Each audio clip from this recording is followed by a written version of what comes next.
കരാറിലൂടെ വമ്പും കൂമ്പുമടഞ്ഞ ചരിത്രത്തിലെ ഏറ്റവും വലിയ രണ്ട് ധിക്കാരികൾ ഒരു കരാറിലൂടെ മുട്ടുകുത്തേണ്ടി വന്നതിൻ്റെ ഏറ്റവും പ്രധാനപ്പെട്ട കാരണങ്ങളുടെ തുടർഫലങ്ങൾ അറിയാൻ പോകുന്നത് ഇനി വരാൻ പോകുന്ന ഒക്ടോബറിലും നവംബറിലുമാണ്. ഒക്ടോബറും നവംബറും ഇവരെ രണ്ടുപേരെയും സംബന്ധിച്ചിടത്തോളം ഏറ്റവും പ്രധാനമാണ്. ഒക്ടോബറും നവംബറുമാണ് ഈ രണ്ടുപേരുടെയും രാഷ്ട്രീയ ഭാവി തീരുമാനിക്കപ്പെടുന്നത്. അതിൽ ഒരാൾ ജയിലിലേക്ക് പോകുമോ എന്ന് കണ്ടറിയേണ്ടതും ഇതേ ഒക്ടോബറിലേക്കാണ്. കാരണം ഒക്ടോബർ 27-നാണ് ഇസ്രയേലിലെ പൊതുതെരഞ്ഞെടുപ്പ്. ആ പൊതുതെരഞ്ഞെടുപ്പുമായി ബന്ധപ്പെട്ട് നിരവധിയായ ആരോപണങ്ങളും ആക്ഷേപങ്ങളും നേരിടുന്ന ആളായിരുന്നു സാക്ഷാൽ ബീബി എന്ന് വിളിക്കപ്പെടുന്ന നെതന്യാഹു. ഭരണഘടനാ സ്ഥാപനങ്ങളുടെ അധികാരം പരിമിതപ്പെടുത്തിയതും അഴിമതി ആരോപണങ്ങളും കൊണ്ട് വിചാരണ നേരിട്ട് ജയിലിലേക്ക് വഴി തുറന്നിരിക്കുന്ന വേളയിലാണ് ഫലസ്തീനിലെ കുഞ്ഞുങ്ങളെ ആക്രമിക്കാനുള്ള ആയുധങ്ങളുമായി ഇറങ്ങി ആ യുദ്ധത്തെ നീട്ടിക്കൊണ്ടുപോയി അതിനുശേഷം ഇറാനെ ആക്രമിക്കുന്നത്. ആ ഇറാൻ്റെ ആക്രമണ കാലഘട്ടത്തിലൂടെ കടുത്ത വിജയം നേടി വലിയ ദേശീയ പ്രതിച്ഛായയോട് തിരിച്ചു വരാം എന്നാഗ്രഹിച്ചപ്പോൾ ഇപ്പോൾ നിക്കറും കീറി ഉടുപ്പും കീറിയാണ് സ്വന്തം രാജ്യത്ത് നിൽക്കുന്നത്.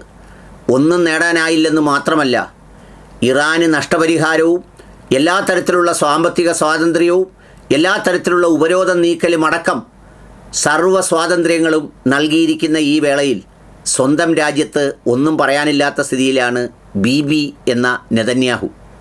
ഈ ഒക്ടോബർ 27-ന് നടക്കുന്ന തെരഞ്ഞെടുപ്പിൽ പരാജയപ്പെട്ടാൽ ഇയാളെ പിന്നെ കാണാൻ കഴിയുക ഇസ്രയേലിലെ ജയിലിലായിരിക്കും.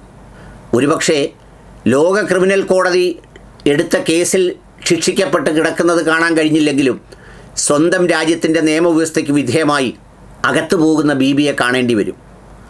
ബീബിക്ക് മാപ്പ് കൊടുക്കണമെന്ന് ട്രംപ് പല ഒരു പ്രസിഡൻറ്റിനോട് ആവശ്യപ്പെട്ടിരുന്നു. ഇസ്രയേൽ പ്രസിഡൻറ്റിന് ഏത് കേസിലും മാപ്പ് കൊടുക്കാനുള്ള അവകാശമുണ്ട്. എന്നാൽ ആ മാപ്പ് ഇതുവരെ പറഞ്ഞിട്ട് നടന്നില്ലെന്ന് മാത്രമല്ല, ഇപ്പോഴും ആ കേസ് വളരെ ലൈവാണ്. ഒക്ടോബർ 27-ന് തെരഞ്ഞെടുപ്പിലേക്ക് പോകാൻ ഇനി 3 മാസങ്ങളോളമേ ഉള്ളൂ. ഈ സമയത്തിനിടയിൽ ചർച്ച ചെയ്യപ്പെടുന്നത് മുഴുവൻ ഇറാനിലെ പരാജയം തന്നെയായിരിക്കും. അതിൻ്റെ കലിപ്പും കടിയും തീർക്കാനാണ് ബെയ്റൂട്ടിൽ കയറി ആക്രമിച്ച് ഹിസ്ബുള്ളയെ വളച്ചു ഒടിച്ചു എന്നൊക്കെ പറയാൻ ശ്രമിക്കുന്നത്. ഇതാണ് ഇവിടുത്തെ മുതലാളിയുടെ അവസ്ഥയെങ്കിൽ ഈ മുതലാളിയെ സംരക്ഷിക്കാൻ വേണ്ടി എല്ലാ കരുത്തോടെയും കൂടി ഇറങ്ങിയിരിക്കുന്ന അമേരിക്കൻ പ്രസിഡൻറ്റ് ട്രംപിനെയും കാത്തിരിപ്പുണ്ട് സമാനമായ ഒരു അവസ്ഥ. അവിടുത്തെ സ്ഥിതി എന്താണെന്ന് ചോദിച്ചാൽ അവിടെ മിഡ് ടേം ഇലക്ഷനാണ്. അത് നവംബർ 3-നോ മറ്റോ ആണ് ഷെഡ്യൂൾ ചെയ്തിരിക്കുന്നത്. ആ ഇലക്ഷനിൽ തൻ്റെ രാഷ്ട്രീയ എതിരാളികൾക്ക് ഭൂരിപക്ഷം കിട്ടിയാൽ ഈ പ്രസിഡൻറ്റ് ഇംപീച്ച് ചെയ്യപ്പെടും. അങ്ങനെ ഇംപീച്ച് ചെയ്യപ്പെടുന്ന നാണക്കേട് അസഹനീയമാണ്, സഹിക്കാനാവാത്തതാണ്. 3-2 ഭൂരിപക്ഷം കിട്ടിയാൽ ഇംപീച്ച്മെൻറ്റ് മാത്രമല്ല പുറത്താക്കാനുള്ള അവകാശവുമുണ്ട് എന്നതാണ് സ്ഥിതിവിശേഷം. അങ്ങനെ സംഭവിച്ചു പോയാൽ അതും സംഭവിക്കാൻ സാധ്യതയുണ്ട്. അങ്ങനെ സംഭവിക്കാവുന്നൊരു സ്ഥിതിഗതി കൂടി ഭയന്നാണ് ഈ പറയുന്ന സാമ്പത്തിക ബോംബായ ഹോർമിസ് പൂട്ടിയപ്പോൾ, അമേരിക്കയിലെ പാചകവാതകത്തിന് പോലും വില കൂടിയപ്പോൾ കരാറിൽ ഒപ്പിട്ട ശേഷം ട്രംപ് താൻ കാണിച്ചതൊരു തെറ്റുമല്ല, വെറും 4 ആഴ്ചത്തേക്കുള്ള ഇന്ധനമേ ലോകത്തുണ്ടായിരുന്നുള്ളൂ എന്ന സത്യം ഉറക്കെ വിളിച്ചു പറഞ്ഞപ്പോൾ പേടിച്ചത് മുഴുവൻ സ്വന്തം മൂട്ടിൽ കൊണ്ടുകയറാൻ പോകുന്ന ഈ ആപ്പിനെക്കുറിച്ച് തന്നെയാണ്. ആ ആപ്പ് തൻ്റെ മേൽ പതിക്കും എന്ന ഉത്തമ ബോധ്യത്തിലാണ് പെട്ടെന്ന് ഊരി സ്ഥലം വിട്ടത്.